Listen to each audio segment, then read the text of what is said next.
Welcome to వార్తా 9 ముందుగా headlines చూద్దాం.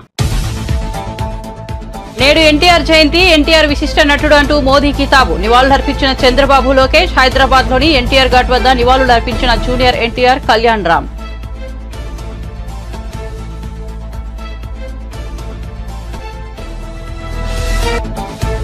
మూడు కేసుల్లోనూ వైసీపీ ఎమ్మెల్యే పిన్నెల్లికి ముందస్తు బెయిల్. జూన్ 6 వరకు అరెస్టు నుంచి రక్షణ. మధ్యంతర ఉత్తర్వులు జారీ చేసిన ఏపీ హైకోర్టు. ఎన్నికల కౌంటింగ్ ప్రక్రియ ముగిసే వరకు చర్యలేవి తీసుకోవద్దని పోలీసులకు ఆదేశం.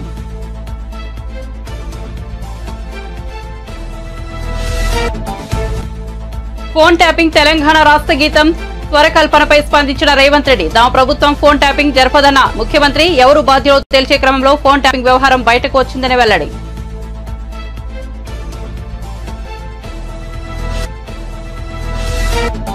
తెలుగు రాష్ట్రాల్లో సంచలనం. చిన్నారుల అమ్మకాల గుట్టురట్టు. ముఠా నుంచి 16 మంది చిన్నారులను కాపాడిన మేడిపల్లి పోలీసులు. వీరిలో చాలా మంది ఇతర రాష్ట్రాలకు చెందిన పిల్లలు ఉన్నట్లు గుర్తింపు.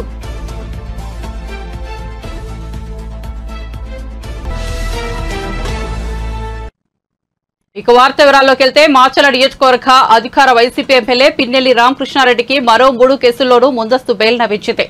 ఈ నెల 13వ పోలింగ్ రోజున రెంటచింతల మండలం పాల్వాయిగేట పోలింగ్ కేంద్రంలో ఈవీఎంను ధ్వంసం చేసిన కేసులో ఇప్పటికే ఆయనకు హైకోర్టు ముందస్తు బెయిల్ మంజూరు చేయడం తెలిసిందే. అయితే ఆ తర్వాత రోజు జరిగిన దాడులు, బాధితులను బెదిరించారనే ఆరోపణలపై పోలీసులు 2 కేసులు పెట్టారు.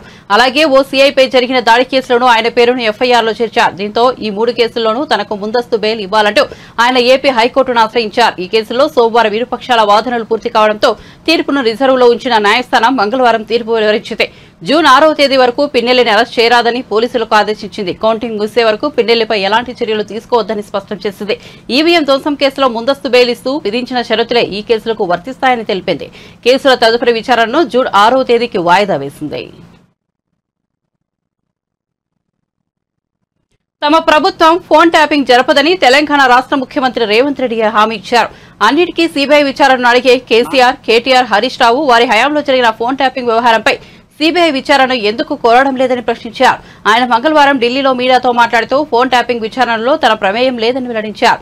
అధికారం మారిన తర్వాత జరిగిన బదిలీలో కొన్ని వస్తువులు మాయమయ్యాయన్నారు. అందుకు ఎవరు బాధ్యులో తేల్చే క్రమంలో ఫోన్ ట్యాపింగ్ అంశం బయటకు వచ్చిందన్నారు. జాతీయ వ్యతిరేకత శక్తుల ఫోన్లను ట్యాపింగ్ చేయవచ్చునని స్పష్టం చేశారు.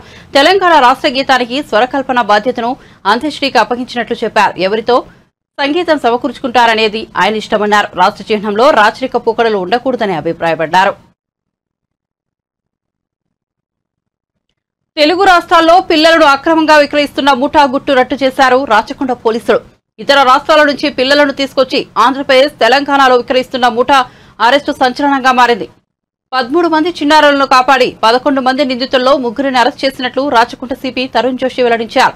ఢిల్లీ, పూణే నుంచి ఏడాదిలోపు ఉన్న పిల్లలను అక్రమంగా తీసుకొచ్చి 2 తెలుగు రాష్ట్రాల్లో నిందితులు అమ్మకాలు చేశారు.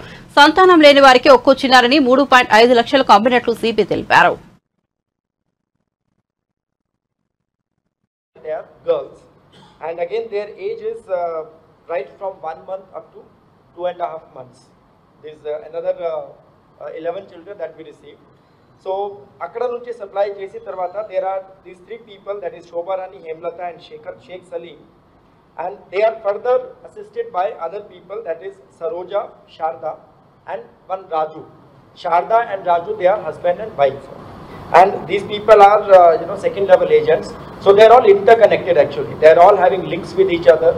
All continuously communication lo untaru, and they are talking to each other. The requirement prakaram, avsaram prakaram valu, they are sometimes they are assisting, sometimes they are directly procuring. Then we have further other people by name Pathan, Mumtaz, Anuradha and Mamta. So konta mandi ma local valu unnaru. Some people are from Ghatkesar. For example, this Harihar Chetan and Padma, these are son and mother.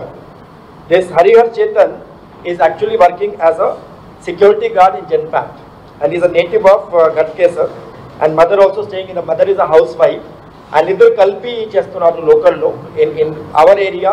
They are the main people who are procuring, and they are in touch with other people from Vijayawada area, that is Saroja and Sharda, and Sharda's husband Raju. All other people are the helpers. They are getting some small commissions. They are sometimes going, sometimes they are transporting, they are going and getting the children. అది వేరే రాష్ట్రానికి పోయి ఎక్కడ నుంచి తీసుకుంటున్నారు, they are getting by trains or by other means.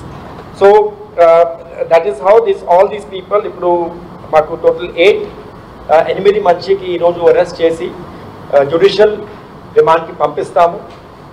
We have booked the cases under section 370, 372 and 373 of IPC and section 81 and 87 of Juvenile Justice Code Act 2015, I'm sorry. So under these, there is severe punishment for this. This is almost like trafficking of the children. So these children will be given to the end parents. Makunni end parents kuda memo identify chesamu kontamandiki. We are in the process of further interrogating because the 8 pillaluki maku dorkindi. We have been able to secure them from some of the end parents. I mean the end couples who have taken them, and after counselling etc. They will obviously be added as the accused people. So in this way this gang has been burst, and our local police from Medipalli, the local inspector and all other team, his sub-inspectors, they have all done good job. Important thing is that one of your community or one of your fraternity, maku oka reporter nunchi information vachindi. We cannot disclose the name, but the entire information originally came from one of the reporter who has done a decoy operation, and while the child was being handed over, at that time the information was given to the police department. So we have they were all caught red-handed. దాని తర్వాత ఇది case book అయింది, and ఇంటర్రోగేషన్ తర్వాత ఈ మొత్తం gang ఇప్పుడు bust అయింది. So this is the information, and all these children will be handed over to CWC, that is AP ప్రభుత్వ సలహాదారులు సజ్జల రామకృష్ణారెడ్డి ఎన్నికల సంఘంపై ఫైర్ అయ్యారు. ఈసీపై పలు అనుమానాలు వ్యక్తం చేస్తూ ఘాటు వ్యాఖ్యలు చేశారు. ఆంధ్రప్రదేశ్ లో కూటమి ఏర్పడిన తర్వాత ఈసీ వ్యవహార శైలిలో మార్పు వచ్చిందని ఆరోపించారు. ఈసీకి చంద్రబాబు వైరస్ సోకిందని మండిపడ్డారు. ఈసీ కక్షపూరితంగా వ్యవహరిస్తోందని ఆరోపించారు. చంద్రబాబు అతని మనుషులు చెప్పిన విధంగా ఎన్నికల కమిషన్ పోలీసులు పనిచేస్తున్నారని అనుమానం వ్యక్తం చేశారు. పల్నాడు జిల్లా మాచర్ల నియోజకవర్గం పాల్వాయి గేట్ పోలింగ్ బూత్ లో ఈవీఎం ధ్వంసం చేసిన ఎమ్మెల్యే పిన్నెల్లి వీడియో ఈసీకి తెలియకుండా ఎలా బయటకు వచ్చిందని ప్రశ్నించారు. గత 10-15 రోజులుగా అసలు అక్కడ ఏం జరుగుతుంది మాచర్ల అంటే మాచర్ల సెంట్రిక్ గానే మొత్తం ఎల్లో మీడియా కానీ ఆ పార్టీ కానీ టీడీపీ కానీ నడుపుతున్నారు, ఒక ఎమ్మెల్యేని టార్గెట్ గా పెట్టుకుని. ఈ నేపథ్యంలో 2 చెప్పారు. ఒకటి, ఎన్నికల కమిషన్ అనేది ఏదైతే అంపైరింగ్ రోల్ చేయాలో ఇక్కడ ఒక నిష్పక్షపాతంగా అటు ఇటు సైడ్ తీసుకోకుండా చేస్తాదనే మా ఆశ, చేయాలనే మా కోరిక. అందుకోసం ఎప్పుడైతే ఎన్నికల కోడ్ వచ్చినప్పటి దగ్గర నుంచి కూడా మీరు గమనిస్తే మా పార్టీ కానీ అధికారంలో ఉన్నప్పటికీ ముఖ్యమంత్రి గారితో సహా డిస్టెన్స్ అయ్యాం అక్కడికక్కడ. అలాగే ఏ నిర్ణయం తీసుకున్నా కూడా ఇద్దరికి సమానంగా ఉండే రకంగా ఏది తీసుకుంటున్నా కరెక్ట్ అనుకుంటున్నాం. కానీ దురదృష్టవశాత్తు ఈ ఎన్డీఏని కూటమి ఫామ్ అయినప్పటి నుంచి ఆ తర్వాత పైన ఎక్కడైతే సెంటర్లో బీజేపీ ఉన్నదో అంత పొత్తు పెట్టుకున్నప్పుడు నుంచి ఎన్నికల కమిషన్కు బాబు దోమపోట్లాగా బాబు కాటో లేక బాబు వైరస్ ఏదో సోకినట్టుంది, ఇన్ఫెక్షన్ వచ్చిందేమో అని అనిపిస్తుంది. అది ఎంతవరకు పోయిందంటే ముందు అనుమానంగా ఉండేది ఇప్పుడు నిజమని కూడా అనిపించే రకంగా ఎన్నికల కమిషన్ వ్యవహరిస్తున్న తీరు. ఇప్పుడు ఆల్ ప్రాక్టికల్ పర్పసెస్ ప్రభుత్వాన్ని ఎవరు నడుపుతున్నారంటే ఎన్నికల కమిషన్ నడుపుతోంది, ఆంధ్రప్రదేశ్ ప్రభుత్వాన్ని కాదు ఎక్కడైనా సరే. అది ఎంత జోక్యం చేసుకుంటోంది ఇప్పుడంటే ఇప్పుడు మీరన్న ఈ కేసుకు సంబంధించి మాచర్ల కేసులో కూడా అది కనిపిస్తుంది. అక్కడ ఆ రోజు ఈవీఎం జరిగిన సంఘటన ఏదైతే ఉందో దాని మీద మీరు పోవడానికి అసలు వీడియో ఎక్కడి నుంచి వచ్చింది దాని లేదు. అలాంటి వీడియోలు మిగిలినవి ఎందుకు రిలీజ్ చేయాలంటే వాటిని రిలీజ్ చేయదు ఎలక్షన్ కమిషన్. నువ్వు నిష్పక్షపాతంగా వ్యవహరిస్తున్నావంటే ఎక్కడెక్కడ ఈవీఎంలు డ్యామేజ్ అయినా ఉన్నాయో అవన్నీ బయట పెట్టాలి. బయట పెడుతూ దానికి ముందు తర్వాత జరిగినవి ప్రెమిసెస్లో ఏం జరిగిందో కూడా బయటకు రావాలి. అది ఎందుకు చేయట్లా? ప్లస్ ఆ వీడియో బయటకు వచ్చింది ఎట్లా వచ్చింది? వీడియో బయటకు వచ్చిందంటే మాకు తెలియదు సంబంధం లేదనడం కాకుండా ఇమ్మీడియట్ సీరియస్ కేసు పెట్టాలనా లేదా? కేవలం ఎన్నికల కమిషన్ ఆధ్వర్యంలో ఉంది కాబట్టి మిమ్మల్ని అడుగుతాం. ప్రభుత్వం ఆధ్వర్యంలో ఉంటే మమ్మల్ని ఎట్లయితే అడిగేవాళ్ళు, ఇప్పుడు ఎన్నికల కమిషన్ ఆధ్వర్యంలో అన్ని వ్యవహారాలు నడుస్తున్నాయి కాబట్టి ఎన్నికల కమిషన్ అడుగుతాం. అడిగాం, సమాధానం లేదు. అదే మాచర్ల కాన్స్టిట్యున్సీలో ఇంకా 5-6 చోట్ల ఈవీఎంలు డ్యామేజ్ అయ్యాయి అన్నారు. మరి అవన్నీ ఎందుకు బయటకు ఫీడ్ రిలీజ్ చేయట్లా? ఇదే పాల్వాయి గేట్ ఎక్కడ అంటున్నారో బయట వీడియోలు మేము చూపించాము, ఎన్నికల కమిషన్కి ఇచ్చాము. ప్రెమిసెస్లో అడ్డంగా కొడుతున్నారు న్యూట్రల్ ఓటర్స్ కానీ, వైఎస్ఆర్సీపీ ఓటర్స్ కానీ, లేకపోతే ఎస్సీ బీసీ మైనారిటీలకు చెందిన ఓటర్లను కానీ రానివట్ల టీడీపీ వాళ్ళు అడ్డంగా కొడుతున్నారు. ఈ కొడుతున్న వాటన్నిటి గురించి దాని గురించి ఏం తీసుకున్నారు? అన్నిటికంటే ముఖ్యంగా ఎవరు రీపోలింగ్ అడుగుతారు? బాధితుడు అడుగుతాడు. ఎందుకు టీడీపీ అడగట్లా? ఎందుకంటే వాళ్ళు కంఫర్టబుల్గా ఉంది కాబట్టి, గుద్దుకున్నారు కాబట్టి, అడ్డంగా వేసుకున్నారు కాబట్టి, రిగ్ చేసుకున్నారు కాబట్టి వాడు అడగట్లా. అఫెక్ట్ అయినారు కాబట్టి మా వాళ్ళు అడుగుతున్నారు. దానికి ఆన్సర్ ఇవ్వాలంటే నువ్వు అన్ని వైపులో చూస్తే తప్ప ఆన్సర్ ఇవ్వలేనప్పుడు ఏకపక్షంగా పోయి కేసు పెట్టి దాని మీద ఇంటీరియం బెయిల్ తెచ్చుకొని అంతవరకు ఎన్నికలు అయ్యేంతవరకు కూడా ఏ యాక్షన్ తీసుకోవద్దని కోర్టు నుంచి తెచ్చుకుంటే, కోర్టును కూడా మోసం చేసే రకంగా కోర్టు డైరెక్షన్ వచ్చిన తర్వాత పాత కేసులు తీసి దాంట్లో మళ్ళీ ముద్దాయిగా పెట్టి 307 పెట్టి ఓ సిఐ 10 రోజులు ఎక్కడ నిద్రపోతున్నాడండి వాడు సిఐ? అతనికి అప్పుడే దెబ్బ తగిలింటే అప్పుడే కదా కేసు ఇది కావాలి. 307 ఇప్పుడు ఎట్లా వచ్చింది? అది పెట్టి అది కూడా ఇప్పుడు కోర్టుది వచ్చిన తర్వాత మళ్ళీ 3 కేసులు ఉంటాయి అంటే వస్తే అరెస్ట్ చేయాలని ఈరోజు దాంట్లో కూడా ఇచ్చినట్టుంది. మళ్ళీ పెడతామో తెలియదు ఇంకొన్ని కేసుల్లో. ఈ విచ్ హంటింగ్ కానీ లేదంటే విండిక్టివ్ కక్ష సాధింపుతో కానీ ఎన్నికల కమిషన్ పోవాల్సిన అవసరం ఏమొచ్చింది? దానికి ఎన్నికల కమిషన్ పరిధిలో పనిచేస్తున్న ఇప్పుడు పోలీసు యంత్రాంగం ఎందుకు పోతుంది? ప్రజలు ఆలోచించాలి దీని గురించి. ఇంతకంటే క్లాసిక్ కేసు ఎక్కడన్నా ఉంటుంది? మేము వేగ్గానే అట్లా. రెండవది, ఆ సిఐ తరఫున ఒక అనాథరైజ్డ్ ప్రైవేటు ఒక అడ్వకేట్ లాయర్ వచ్చేసి తను రిప్రజెంట్ చేస్తారు గవర్నమెంట్ దీని నుంచి. ఎవరు పర్మిషన్ ఇచ్చారు? ఎట్లా వచ్చాడు తెలియదు. అసలు ఎంతవరకు పోతున్నారంటే బెయిల్ ఇచ్చిన తర్వాత అతను నర్సరావుపేటకు వస్తే అక్కడికి కోర్టు గైడ్లైన్స్ కూడా చెప్పింది, నర్సరావుపేటలో ఉండు, కిందికి పోవద్దని. అక్కడ అతనికి సర్వేలెన్స్ పెట్టండి అంటే మేము సర్వేలెన్స్ పెట్టడానికి అతను ఇక్కడ లేడు కాబట్టి అతను పిలిపించండి, మేము సర్వేలెన్స్ పెట్టాలి కదా అంటే అది వయలేషన్ అంట. ఏమన్నా అర్థం ఉందండి ఇది? అంటే ఆ ఎక్స్టెంట్కి ఎందుకు పుష్ చేస్తున్నారు? పోనీ అందరి మీద ఇదే చేస్తున్నారా? మరి తాడిపత్రిలో నాకు తెలిసి ఆ అభ్యర్థి మీద కేసులు ఉన్నట్టున్నాయి. కేసులున్నాయి, వాడి జోలికి పోవట్లా. అక్కడ నాన్ అవైలబుల్ పెట్టచ్చు, 3 చేసి అక్కడ చేయట్లా. ఒక్క మాచర్ల మీదే ఇది పెడుతున్నాం. ఇంకా అనుమానాలు రావా? అనుమానాలు రావడం ఏంది? రుజువు కావట్లేదు. అక్కడ పూర్తిగా కక్ష సాధింపుతో చంద్రబాబు ఎట్లంటే ఆయన రిమోట్ కంట్రోల్తో ఆయన కానీ ఆయనకు కావాల్సిన వాళ్ళు కానీ ఆ పార్టీ నాయకులు కానీ అన్నదానికి తగినట్టే ఎన్నికల కమిషను లేదా దాని ఆధ్వర్యంలో పనిచేస్తున్న పోలీస్ యంత్రాంగం కానీ ఇతర అధికారులు కానీ పనిచేస్తున్నారేమో, వ్యవహరిస్తున్నారేమో అని ఖచ్చితంగా అనిపిస్తుంది. పోస్టల్ బ్యాలెట్ లోడ్ల లెక్కింపులో నిబంధనలను సడలిస్తూ సీఈఓ ప్రత్యేక గైడ్లైన్స్ ఇవ్వడం పట్ల వైసీపీ నేత పేర్ని నాని అభ్యంతరం వ్యక్తం చేశారు. అన్ని రాష్ట్రాలకు పోస్టల్ బ్యాలెట్ కవర్లు 13A, 13B నిబంధనలను పంపించారని తెలిపారు. గెజిటెడ్ అధికారం సంతకం పెట్టి స్టాంపు వేయాలని, స్టాంపు లేకపోయినా చేత్తో రాయకపోయినా సరే ఆమోదించబోమని చెప్పారని గుర్తు చేశారు. కానీ ఇప్పుడు కొత్తగా అలా స్టాంపు వేయకపోయినా చేత్తో రాయకపోయినా సరే ఆమోదించాలని అన్నారని తెలిపారు. దేశంలోని ఏ రాష్ట్రంలో నిబంధనలు ఏపీలోనే ఎందుకు తీసుకొచ్చారని ప్రశ్నించారు.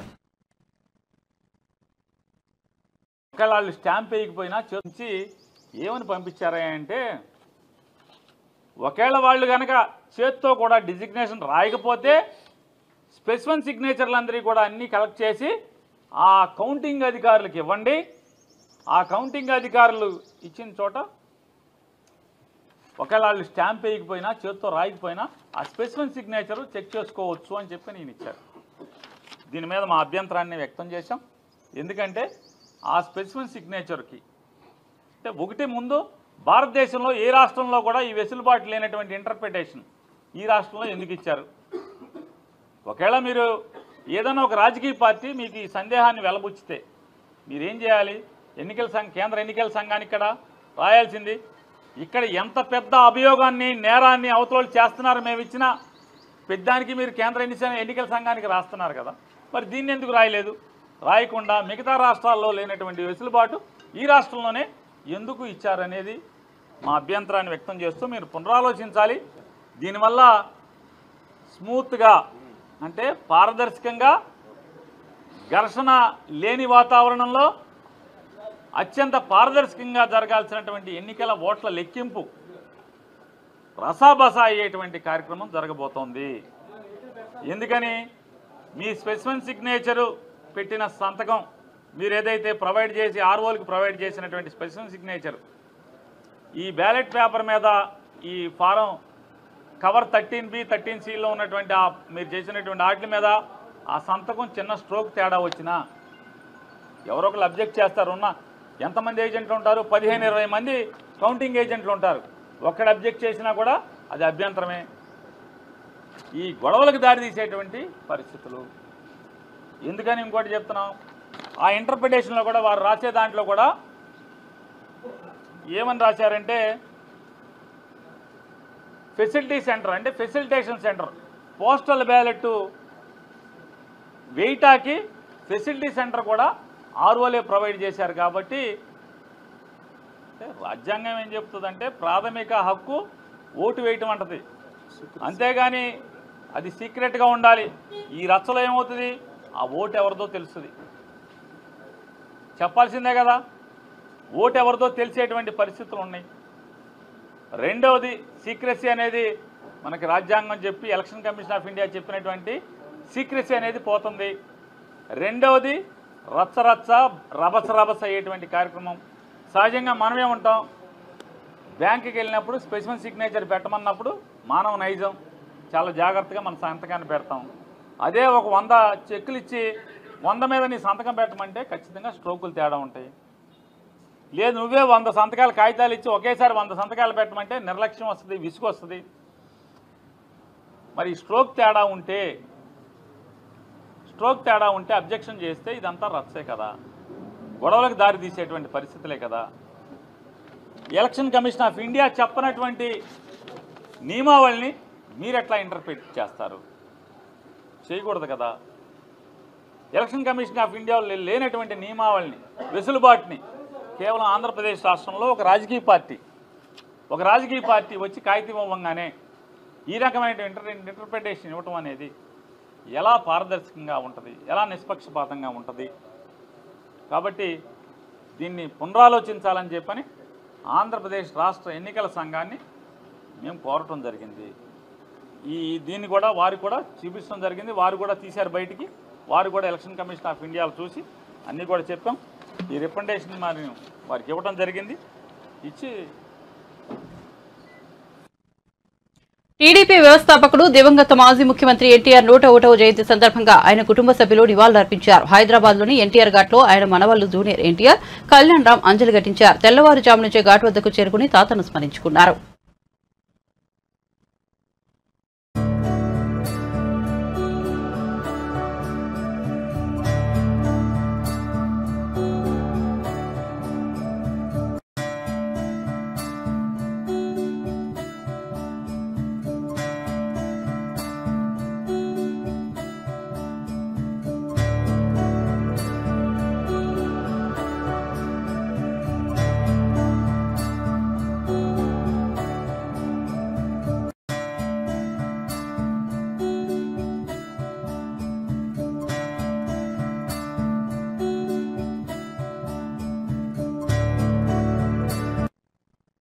ఎన్టీఆర్ 101వ జయంతి సందర్భంగా హైదరాబాద్లోని ఎన్టీఆర్ ఘాట్లో నటుడు నందమూరి బాలకృష్ణ నివాళులర్పించారు.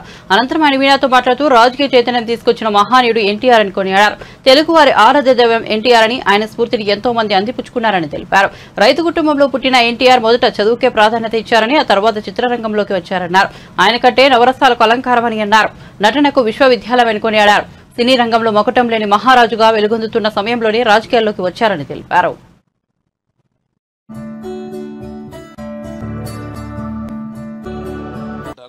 నటనాలయం, అందులో ఆయన ఒక నటరాజు నరసింహుడు. టీ అంటే తారామండలంలోని తారక ధ్రువ తారకుడు. ఆర్ అంటే రాజర్షి రారాజు, రాజకీయ దురంధర యుగంధరుడు, రమణీయ రమ్య కమనీయ సౌమ్య గుణధాముడని. అలాగే ఆయన మొత్తం మొదటి నుంచి కూడా చూస్తే ఈ జీవిత ప్రస్థానం ఒక మామూలు రైతు కుటుంబంలో పుట్టి, అలాగే ఎన్ని ముందు అవకాశం వచ్చాను కూడా కాదు అని ముందు చదువుకే ప్రాధాన్యత ఇచ్చి ఆయన చదువు పూర్తి చేసుకున్నాక మరి చలనచిత్ర ప్రవేశంలోకి అడుగు పెట్టడం జరిగింది. చలనచిత్ర రంగంలో ఆయన ప్రస్థానం గురించి వేరే చెప్పనవసరం లేదు. ఎన్టీఆర్ అంటే ఒక నటనకు నిర్వచనం, ఎన్టీఆర్ అంటే ఒక నవరసాలకు ఒక అలంకారం, ఎన్టీఆర్ అంటే నటనకు ఒక విశ్వవిద్యాలయం. చలనచిత్ర పరిశ్రమలో మకుటం లేని మహారాజుగా ఉన్నప్పుడే ఆయన చలనచిత్ర పరిశ్రమ నుంచి నిష్క్రమించి రంగ ప్రస్థానం చేయడం జరిగింది. ఎన్టీఆర్ అంటే ఆ తర్వాత నవశకానికి ఒక ఆరంభ మంత్రం. ఎన్టీఆర్ అంటే ఒక నవజాతికి మార్గదర్శకం. అలాగే ఎన్టీఆర్ అంటే నానా జాతులకు దైవ సమానం.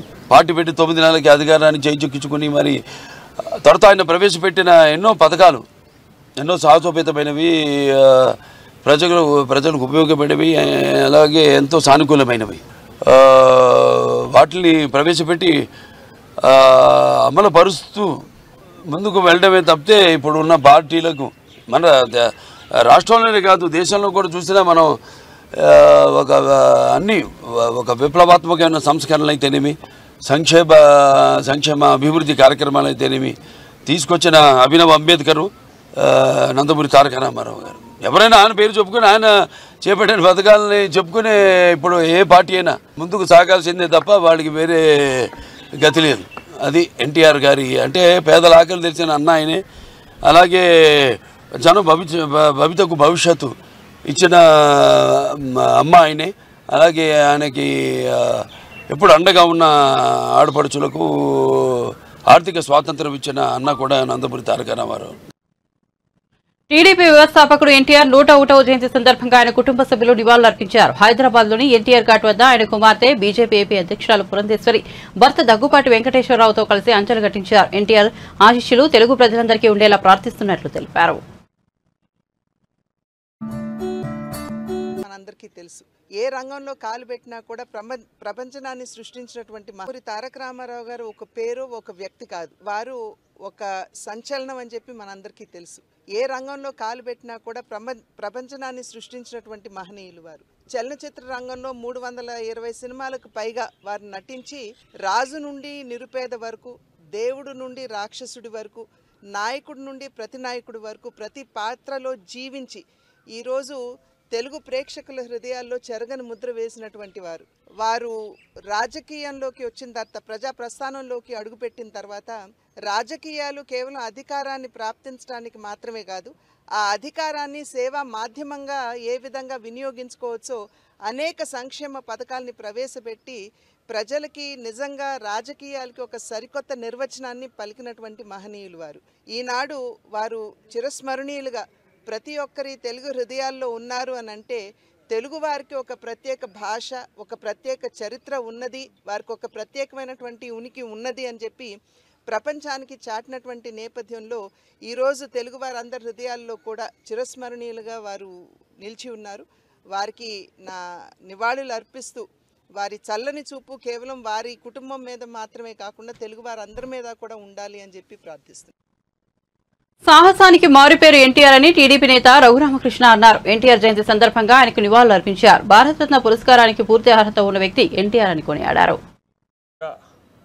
ఆయనకి నివాళి ఇక్కడ అర్పించడానికి వచ్చా. నా చిన్నతనం నుంచే అంటే నాకు ఊహ తెలిసిన దగ్గర నుంచి నేను ఎన్టీ రామారావు గారి అభిమాని.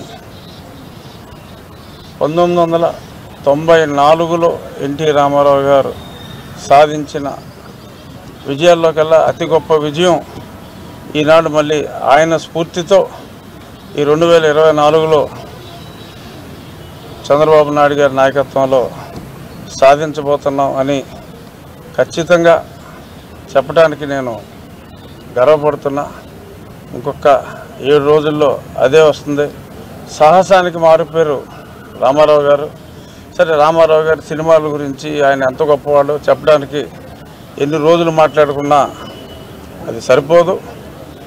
ఆయన చిరస్మరణీయుడు, తెరస్మరణీయుడే కాదు చిరస్మరణీయుడు. నాకు ఒక 5-6 సందర్భాల్లో 91 నుంచి 94 ఆ మధ్యన రామారావు గారితో కాస్త సన్నిహితంగా ఒక 5-6 సార్లు అంటే సుమారు 1 గంట సేపు అలా గడిపే అవకాశం దక్కింది. అది నా జీవితంలో మరపురాని మధుర క్షణాలని చెప్పి నేను ఖచ్చితంగా చెప్పగలను. ఆయన ఒక గొప్ప మానవతావాది. అటువంటి మానవతావాది ఈ శతాబ్దంలో లేరనే నా పరిపూర్ణ విశ్వాసం. భారతరత్న అవార్డుకి గౌరవం రావాలి అంటే అంటే గౌరవం తగ్గింది అని నేను అంటలేదు, కానీ ఆ అవార్డుకి పునర్వైభవం రావాలి అంటే ఖచ్చితంగా నందమూరి తారక రామారావు గారికి ఆ అవార్డు ఇచ్చి తీరాలి. ఎంతోమంది నాయకుల్ని మనం స్మరించుకుంటున్నాం, కానీ ఎన్టీ రామారావు గారి స్థాయి ఆ నాయకులు అందరికన్నా కూడా అతిపెద్ద స్థాయి. తెలుగు రాష్ట్రాలు రెండిట్లోనూ రామారావు గారి జయంతిని మరి ఒక రాష్ట్ర ప్రభుత్వం సెలవు ప్రకటించాలి అని నేను పని దొంగలాగా మాట్లాడను, కానీ సెలవు ప్రకటించకపోయినప్పటికీ కూడా రాష్ట్ర ప్రభుత్వం స్పెషల్గా 2 రాష్ట్ర ప్రభుత్వాలు కూడా రామారావు గారి జన్మదినాన్ని ఒక తెలుగువారి ఉత్సవంగా ప్రకటించాలి. ఆ రోజు ప్రత్యేకంగా ప్రభుత్వ కార్యాలయాలన్నింటిలో, ఇప్పుడు ఆ పక్కన ఉన్న సెక్రటేరియట్ ఎలా ఉందో అలాగా ప్రభుత్వ కార్యాలయాల్లో ఒక అంబేద్కర్ జయంతి ఎన్నో జరుపుకుంటున్నాం. మనం జగజీవన్ రామ్ జయంతి జరుపుకుంటున్నాం. అంతకు ఆ స్థాయిలో మనం తెలుగువారందరూ కూడా, ప్రపంచంలో ఉన్న తెలుగువారందరూ కూడా నందమూరి తారక రామారావు గారిని గౌరవించుకోవాల్సిన అవసరం ఉంది. ఖచ్చితంగా రాబోయే నెక్స్ట్ భారతరత్న మన నందమూరి తారక రామారావు గారికే ఇచ్చి కేంద్ర ప్రభుత్వం గౌరవిస్తుందని చెప్పి నా పరిపూర్ణ విశ్వాసం. ఆ దిశగా తెలుగు ప్రజలందరూ కూడా ప్రతిజ్ఞ చేసి, అంటే అవార్డు తెచ్చుకుంటే వచ్చేది కాదు, అయినప్పటికీ కూడా మరి కొన్నిసార్లు కొంతమంది గొప్ప వ్యక్తుల వ్యక్తిత్వాన్ని గుర్తు చేయవలసిన అవసరం ఉంది. ఆ బాధ్యత తెలుగువాడు అని చెప్పుకోవడానికి గర్వపడేలాగా చేసిన మహానుభావుడు ఎన్టీ రామారావు గారు. సంక్షేమ కార్యక్రమాలకి ఆదికర్త, సృష్టికర్త ఎన్టీ రామారావు గారు.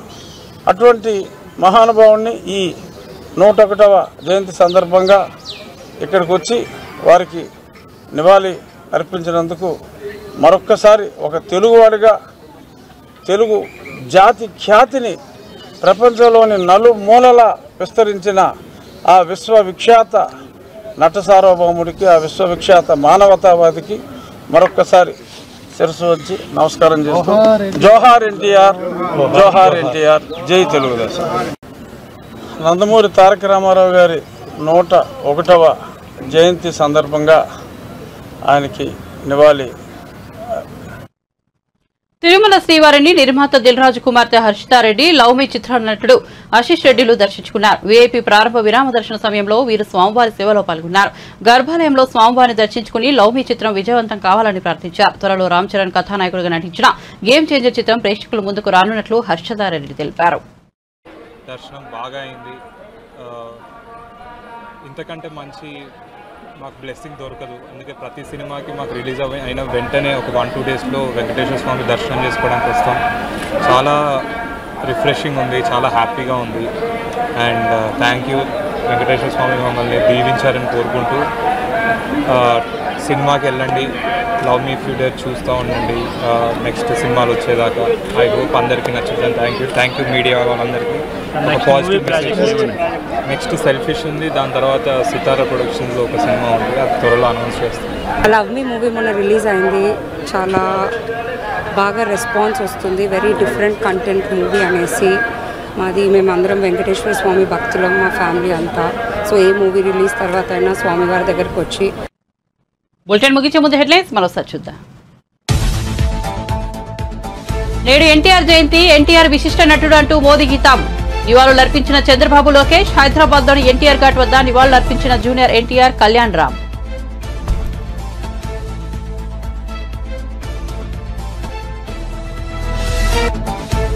మూడు కేసుల్లోనూ వైసీపీ ఎమ్మెల్యే పిన్నెలకి ముందస్తు బెయిల్. జూన్ 6 వరకు అరెస్టు నుంచి రక్షణ. మధ్యంతర ఉత్తర్వులు జారీ చేసిన ఏపీ హైకోర్టు. ఎన్నికల కౌంటింగ్ ప్రక్రియ ముగిసే వరకు చర్యలేవి తీసుకోవద్దని పోలీసులకు ఆదేశం.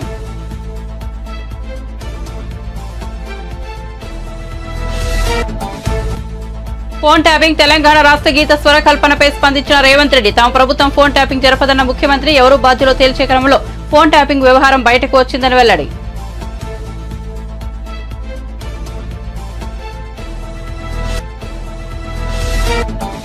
తెలుగు రాష్ట్రాల్లో సంచలనం చిన్నారుల అమ్మకాల గుట్టురట్టు ముఠా నుంచి 16 మంది చిన్నారులను కాపాడిన మేడిపల్లి పోలీసులు వీరిలో చాలా మంది ఇతర రాష్ట్రాలకు చెందిన పిల్లలు ఉన్నట్లు గుర్తింపు.